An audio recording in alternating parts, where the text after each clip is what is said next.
Hello and welcome to Stoner Storytime. I'm your host, HanoverrrFist. Tonight, I'll be reading Chapter 9 of J.R.R. Tolkien's The Hobbit. Just a quick note for everybody, the last two chapters were the longest chapters in the book, so future videos will be more on the order of a half hour 45 instead of up near an hour. In other news, I've got a very busy December ahead. I've got PJ coming up to visit. We're gonna go road trip over and visit the Hano fam, and then a road trip down and visit the PJ fam for New Year's. So yeah, I might not get some chapters posted for a couple of weeks. I'll be a bit busy. But anyway, thanks to all the new subscribers and welcome. If you enjoy listening to audiobooks, then perhaps you'll want to go back and marathon the other chapters. If not, then hi. Have a good one. And since we're in Stoner Storytime, we should probably get stoned. I've got some Gorilla Glue in this one. It's been a minute since I had Gorilla Glue, so I thought I'd give it a shot. And cheers. I hope you have access to join me.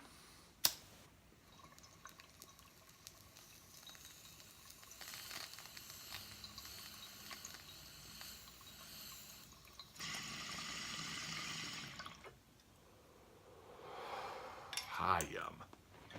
For visuals tonight, rather than a quilt, I've got the glitter lamp, the glitter lava lamp. I'd never seen one of these before Home Depot, and I like it. But anyway, time to get on with the book.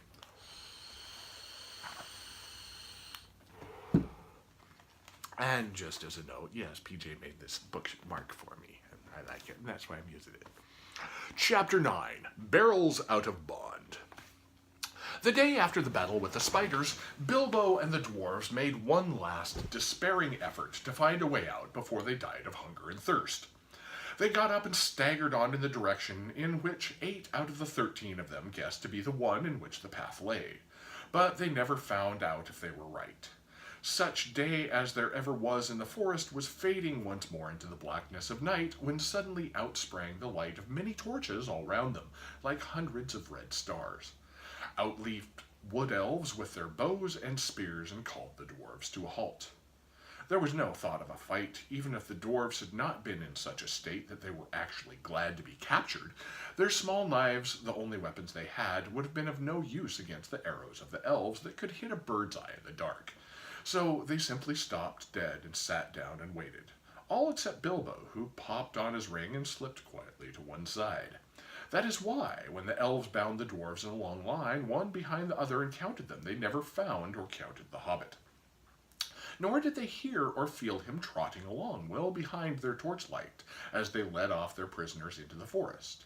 Each dwarf was blindfolded, but that did not make much difference, for even Bilbo, with the use of his eyes, could not see where they were going, and neither he nor the others knew where they had started from anyway. Bilbo had all he could do to keep up with the torches, for the elves were making the dwarfs go as fast as ever they could, sick and weary as they were. The king had ordered them to make haste. Suddenly the torches stopped, and the hobbit had just time to catch them up before they began to cross the bridge. This was the bridge that led across the river to the king's doors. The water flowed dark and swift and strong beneath, and at the far end were gates before the mouth of a huge cave that ran into the side of a steep slope covered with trees. There the great beeches came right down to the bank till their feet were in the stream. Across this bridge the elves thrust their prisoners, but Bilbo hesitated in the rear. He did not at all like the look of the cavern mouth, and he had only made up his mind not to desert his friends just in time to scuttle over at the heels of the last elves before the great gates of the king closed behind them with a clang. So here's Tolkien's illustration of the Elven King's Gate. So you can see the beaches and the big bridge and stuff like that for yourself. So let's zoom this in as best I can. I guess I'll go that way and hope it's lined up. And on we go, with a drink of water first.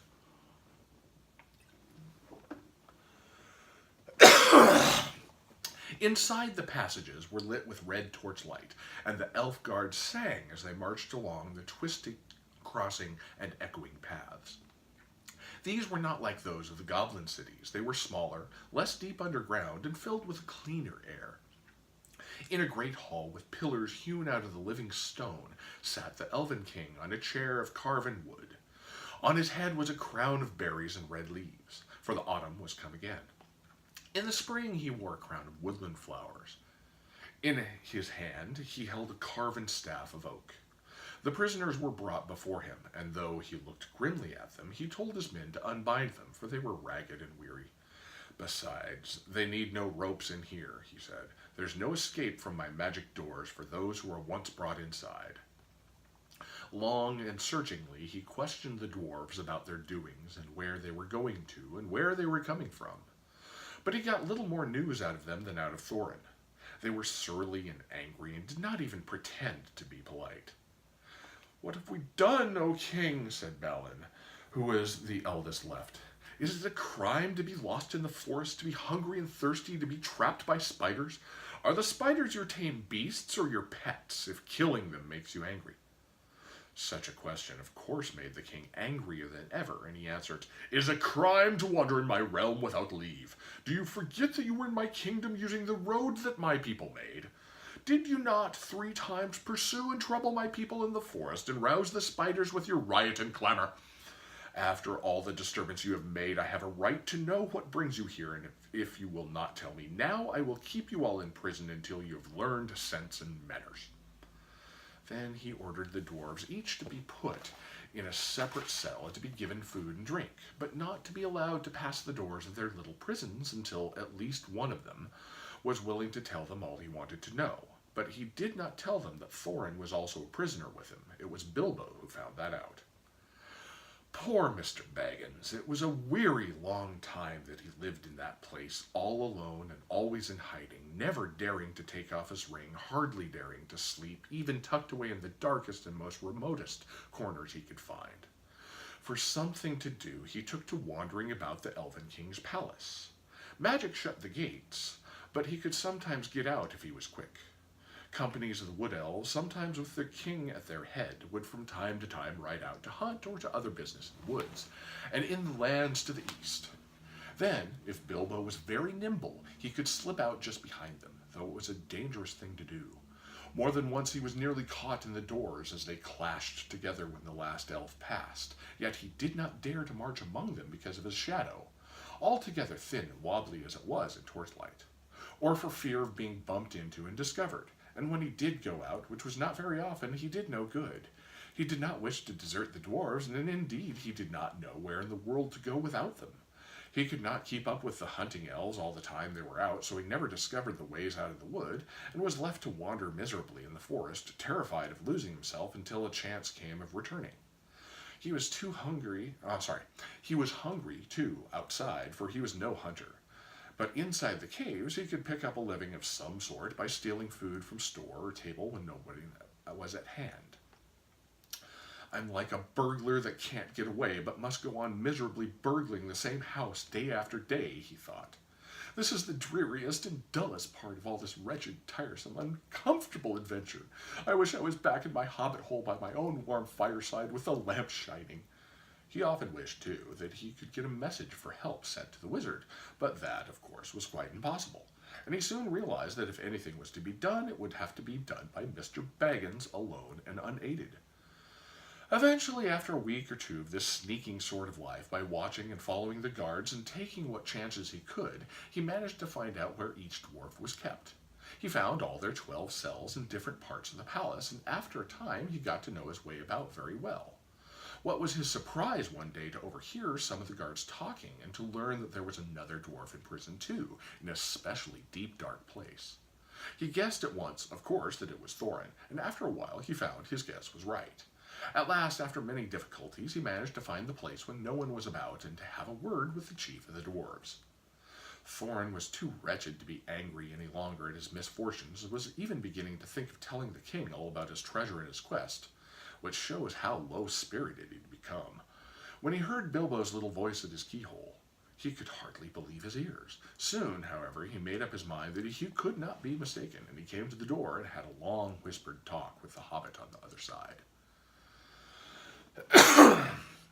So it was that Bilbo was able to take secretly Thorin's message to each of the other imprisoned dwarves, telling them that Thorin, their chief, was also in prison close at hand, and that no one was to reveal their errand to the king. Not yet, nor before Thorin gave the word. For Thorin had taken heart again, hearing how the Hobbit had rescued his companions from the spiders, and was determined once more not to ransom himself with promises to the king of a share in the treasure, until all hope of escaping in any other way had disappeared. Or until, in fact, the remarkable Mr. Invisible Baggins, of whom he began to have a very high opinion indeed, had altogether failed to think of something clever. The other dwarves quite agreed when they got the message. They all thought their own shares in the treasure, which they quite regarded as theirs in spite of their plight and still unconquered dragon, would suffer seriously if the Wood Elves claimed a part of it, and they all trusted Bilbo. Just what Gandalf had said would happen, you see. Perhaps that was part of his reason for going off and leaving them. Bilbo, however, did not feel nearly so hopeful as they did. He did not like being depended on by everyone, and he wished he had the wizard at hand. But that was no use. Probably all the dark distance of Mirkwood lay between them. He sat and thought, until his head nearly burst, but no bright idea would come. One invisible ring was a very fine thing, but it was not much good among 14. But of course, as you have guessed, he did rescue his friends in the end, and this is how it happened. One day, nosing and wandering about, Bilbo discovered a very interesting thing. The great gates were not the only entrance to the caves. A stream flowed under part of the lowest regions of the palace and joined the forest river some way further out to the east, beyond the steep slope out of which the main mouth opened. Where this underground watercourse came forth from the hillside, there was a water gate. There, the rocky roof came down close to the surface of the stream, and from it, a portcullis could be dropped right to the bed of the river to prevent anyone coming in or out that way. But the portcullis was often open, for a good deal of traffic went out and in by the water gate. If anyone had come in that way, he would have found himself in a dark, rough tunnel leading deep into the heart of the hill. But at one point, where it passed under the caves, the roof had been cut away and covered with great oaken trapdoors. These opened upward into the king's cellars. There stood barrels and barrels and barrels, for the Wood Elves, and especially their king, were very fond of wine, though no vines grew in those parts. The wine and other goods were brought from far away, from their kinsfolk in the south, or from the vineyards of men in the distant lands. Hiding behind one of the largest barrels, Bilbo discovered trapdoors and their use, and lurking there, listening to the talk of the king's servants, he learned how the wine and the other goods came up the rivers or over land to the long lake. It seemed a town of men still throve there, built out on bridges far into the water as a protection against enemies of all sorts, and especially against the dragon of the mountain. From Lake Town, the barrels were brought up the forest river. Often they were just tied together like big rafts and poled or rowed up the stream. Sometimes they were loaded onto flat boats. When the barrels were empty, the elves cast them through the trapdoors, opened the water gate, and out the barrels floated on the stream, bobbing along until they were carried by the current to a place far down the river where the bank jutted out, near to the very eastern edge of Mirkwood. There they were collected and tied together and floated back to Lake Town, which stood close to the point where the forest river flowed into the long lake. For some time, Bilbo sat and thought about this water gate and wondered if it could be used for the escape of his friends. And at last he had the desperate beginnings of a plan. The evening meal had been taken to the prisoners. The guards were tramping away down the passages, taking the torchlight with them, and leaving everything in darkness. Then Bilbo heard the king's butler bidding the chief of the guards good night. "Now come with me," he said, "and taste the new wine that has just come in.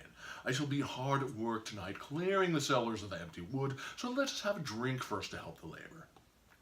"Very good," laughed the chief of the guards. "I'll taste with you and see if it is fit for the king's table. Poison test. There is a feast tonight. It would not do to send up the poor stuff." When Bilbo heard this, he was all in a flutter, for he saw that luck was with him and he had a chance at once to try his desperate plan. He followed the two elves until they entered the small cellar and sat down at a table on which two large flagons were set. Soon they began to drink and laugh merrily. Luck of an unusual kind was with Bilbo then. It must be potent wine to make a wood elf drowsy. But this wine, it would seem, was the heady vintage of the great gardens of Dorwinion, not meant for his soldiers or his servants, but for the king's feasts only, and for smaller bowls, not for the butler's great flagons. Very soon the chief guard nodded his head, and then he laid it on the table and fell fast asleep. The butler went on talking and laughing to himself for a while without seeming to notice, but soon his head too nodded on the table, and he fell asleep and snored beside his friend. Then in crept the Hobbit. Very soon the chief guard had no keys, but Bilbo was trotting as fast as he could along the passages towards the cells. The great bunch seemed very heavy to his arms, and his heart was often in his mouth, in spite of his ring, for he could not prevent the keys from making every now and then a loud clink and clank, which put him all in a tremble. First he unlocked Balin's door and locked it again carefully as soon as the dwarf was outside. Balin was most surprised, as you can imagine, but glad he was to get out of his wearisome little stone room. He wanted to stop and ask questions and know what Bilbo was going to do and all about it. "No time now," said the Hobbit. "You just follow me. We must all keep together and not risk getting separated. All of us must escape, or none, and this is our last chance. If this is found out, goodness knows where the king will put you next, with chains on your hands and feet too, I expect. Don't argue, there's a good fellow." Then off he went from door to door until his following had grown to 12, none of them any too nimble, what with the dark and with their long imprisonment. Bilbo's heart thumped every time one of them bumped into another or grunted or whispered in the dark. "Drat this dwarvish racket," he said to himself, but all went well, and they met no guards. As a matter of fact, there was a great autumn feast in the woods that night and in the halls above. Nearly all of the king's folk were merrymaking. At last, after much blundering, they came to Thorin's dungeon, far down in a deep place, and fortunately not far from the cellars. "Upon my word," said Thorin, when Bilbo whispered to him to come out and join his friends. "Gandalf spoke true as usual. A pretty fine burglar you make, it seems, when your time comes. I am sure we are all forever at your service, whatever happens after this. But what comes next?" Bilbo saw that the time had come to explain his idea as far as he could, but he did not feel at all sure how the dwarves would take it. His fears were quite justified, for they did not like it a bit and started grumbling loudly in spite of their danger. "We shall be bruised and battered to pieces and drowned too, for certain," they muttered. "We thought you'd got some sensible notion when you managed to get hold of the keys. This is a mad idea." "Very well," said Bilbo, very downcast and also rather annoyed. "Come along back to your nice cells and I'll lock you all in again, and you can sit there comfortably and think of a better plan. But I don't suppose I'll ever get a hold of the keys again, even if I feel inclined to try." That was too much for them, and they calmed down. In the end, of course, they had to do just what Bilbo suggested, because it was obviously impossible for them to try and find their way into the upper halls or to fight their way out of the gates that closed by magic, and it was no good grumbling in the passages until they were caught again. So, following the Hobbit down into the lowest cellars, they crept. They passed a door through which the chief guard and the butler could still be seen happily snoring with smiles upon their faces. The wine of Dorwinion brings deep and pleasant dreams. There would be a different expression on the face of the chief guard next day, even though Bilbo, before they went on, stole in and kind-heartedly put the keys back on his belt. "That will save him some of the trouble he's in for," said Mr. Baggins to himself. "He wasn't a bad fellow and quite decent to the prisoners. It'll puzzle them all, too. They'll think we had a very strong magic to pass through all of those locked doors and disappear. Disappear? We've got to get busy very quick if that's to happen." Balin was told off to watch the guard and the butler and to give warning if they stirred. The rest went into the adjoining cellar with the trapdoors. There was little time to lose. Before long, as Bilbo knew, some elves were under orders to come down and help the butler get the empty barrels through the doors into the stream. These were in fact already standing in rows in the middle of the floor, waiting to be pushed off. Some of them were wine barrels, and these were not much use, as they could not easily be opened at the end without a deal of noise, nor could they easily be secured again. But among them were several others which had been used for bringing other stuff, like butter, apples, and all sorts of things to the king's palace. They soon found 13 with room enough for a dwarf in each. In fact, some were too roomy, and as they climbed in, the dwarves thought anxiously of the shaking and the bumping they would get inside, though Bilbo did his best to find straw and other stuff to pack them in as cozily as he could be managed in a short time. At last, 12 dwarves were stowed. Thorin had given a lot of trouble and turned and twisted in his tub and grumbled like a large dog in a small kennel, while Balin, who came last, made a great fuss about the air holes and said he was stifling even before his lid was on. Bilbo had done what he could to close holes in the side of the barrels and fix on all the lids as safely as could be managed. Now he was left alone again, running around putting the finishing touches to the packing and hoping against hope that his plan would come off. It had not been done a bit too soon. Only a minute or two after Balin's lid had been fitted on, there came the sound of voices and the flicker of lights. A number of new elves came laughing and talking into the cellars and singing snatches of song. They had left a merry feast in one of the halls and were bent on returning as soon as they could.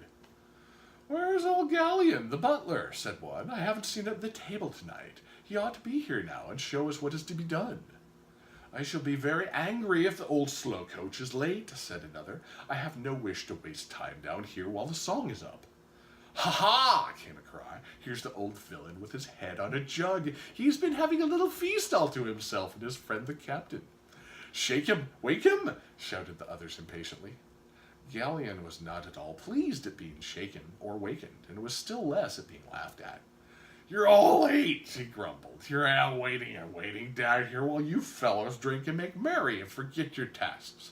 Small wonder if I fall asleep from weariness." "Small wonder," said they, "when the explanation stands close at hand in a jug. Come, give us a taste of your sleeping draught before we fall to. No need to wake the turnkey yonder. He has had his share by the looks of it." Then they drank once round and became mighty merry all of a sudden, but they did not quite lose their wits. "Save us, Gallion," cried some. "You began your feasting early and muddled your wits. You've stacked some full casks here instead of the empty ones, if there's anything in weight." "Get on with the work," growled the butler. "There's nothing in the feeling of weight and idle tosspots arms. Those are the ones to go, and no others. Do as I say." Very well," they answered, rolling the barrels to the opening. "On your head be it. If the king's full butter tubs and his best wine is pushed into the river for the lake men to feast on for nothing. Roll, roll, roll, roll, roll, roll, rolling down the hole. Heave ho, splash plump, down they go, down they bump. So they sang as first one barrel, and then another rumbled to the dark opening and was pushed over into the cold water some feet below. Some were barrels really empty, some were tubs neatly packed with a dwarf each, but down they all went one after another with many a clash and bump, thudding on top of ones below, smacking into the water, jostling against the walls of the tunnel, knocking into one another and bobbing away down the current. It was just at this moment that Bilbo suddenly discovered the weak point in his plan. Most likely you saw it some time ago and have been laughing at him, but I don't suppose you would have done half as well yourselves in his place. Of course, he was not in a barrel himself, nor was there anyone to pack him in, even if there had been a chance. It looked as if he would certainly lose his friends this time. Nearly all of them had already disappeared through the dark trap door, and utterly left behind and have to stay lurking as a permanent burglar in the elf caves forever. For even if he could have escaped through the upper gates at once, he had precious small chance of ever finding the dwarves again. He did not know the way by land to the place where the barrels were collected. He wondered what on earth would happen to them without him, for he'd not had time to tell the dwarves all that he'd learned or what he meant to do once they were out of the wood. While all these thoughts were passing through his mind, the elves were being very merry again and sang a song round the river door. Some had already gone to haul on the ropes which pulled up the portcullis of the water gate so as to let out the barrels as soon as they were all afloat below. Down the swift dark stream you go, back to lands who once did know. Leave the halls and caverns deep, leave the northern mountains steep, where the forest wide and dim stoops in shadow gray and grim. Float beyond the world of trees, out into the whispering breeze, past the rushes, past the reeds, past the marshes, waving weeds, through the mist that riseth white up from mere and pool at night. Follow, follow, stars that leap up the heavens cold and steep. Turn when dawn comes over land, over rapid, over sand. South away and south away, seek the sunlight and the day. Back to pasture, back to mead, where the kine and oxen feed. Back to gardens on the hills, where the berry swells and fills. Under sunlight, under day, south away and south away. Down the dark swift stream you go, back to lands you once did know. Now the very last barrel was being rolled to the dwarves. In despair and not knowing what else to do, poor little Bilbo caught a hold of it and was pushed over the edge with it. Down into the water he fell, splash into the cold dark water with the barrel on top of him. He came up again, sputtering and clinging to the wood like a rat, but for all his efforts, he could not scramble on top. Every time he tried, the barrel rolled round and ducked him under again. It was really empty and floated like as light as a cork. Though his ears were full of water, he could hear the elves still singing in the cellar above. Then suddenly the trapdoors fell to with a boom, and their voices faded away. He was in the dark tunnel, floating in icy water, all alone, for you cannot count friends that are all packed up in barrels. Very soon a gray patch came in the darkness ahead. He heard the creak of the water gate being hauled up, and he found that he was in the midst of a bobbing and bumping mass of casks and tubs all pressing together to pass under the arch and get out into the open stream. He had as much as he could do to prevent himself from being hustled and battered to bits, but at last the jostling crowd began to break up and swing off one by one under the stony arch and away. Then he saw that it would have been no good even if he had managed to get astride his barrel, for there was no room to spare, not even for a hobbit, between its top and the suddenly stooping roof where the gate was. Out they went under the overhanging branches of the trees on either bank. Bilbo wondered what the dwarves were feeling and whether a lot of water was getting into their tubs. Some of those that bobbed along by him in the gloom seemed pretty low in the water, and he guessed that these had dwarves inside. I do hope I put the lids on tight enough, he thought, but before long he was worrying too much about himself to remember the dwarves. He managed to keep his head above the water, but he was shivering with the cold, and he wondered if he'd die of it before the luck turned, and how much longer he'd be able to hang on, and whether he should risk the chance of letting go and trying to swim to the bank. The luck turned out all right before long. The eddying current carried several barrels close ashore at one point, and there, for a while, they stuck against some hidden root. Then Bilbo took the opportunity of scrambling up the side of his barrel while it was held steady against another. Up he crawled like a drowned rat and lay on top, spread out to keep the balance as best he could. The breeze was cold but better than the water, and he hoped he would not suddenly roll off again when they started off once more. Before long the barrels broke free again and turned and twisted off down the stream and out into the main current. Then he found it quite as difficult to stick on as he'd feared, but he managed it somehow, though it was miserably uncomfortable. Luckily, he was very light, and the barrel was a good big one, and being rather leaky, had now shipped a small amount of water. All the same, was trying to ride without a bridle or stirrups a round-bellied pony that was always thinking of rolling on the grass. In this way, at last, Mr. Baggins came to a place where the trees on either hand grew thinner. He could see the paler sky between them. The dark river opened suddenly wide, and there it was, joined to the main water of the forest river, flowing down in haste from the king's great doors. There was a dim sheet of water no longer overshadowed, and on its sliding surface there were dancing and broken reflections of clouds and stars.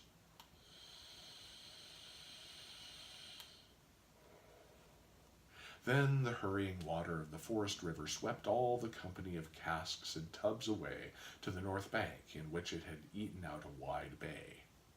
This had a shingly shore under hanging banks, and was walled at the eastern end by a little jutting cape of hard rock.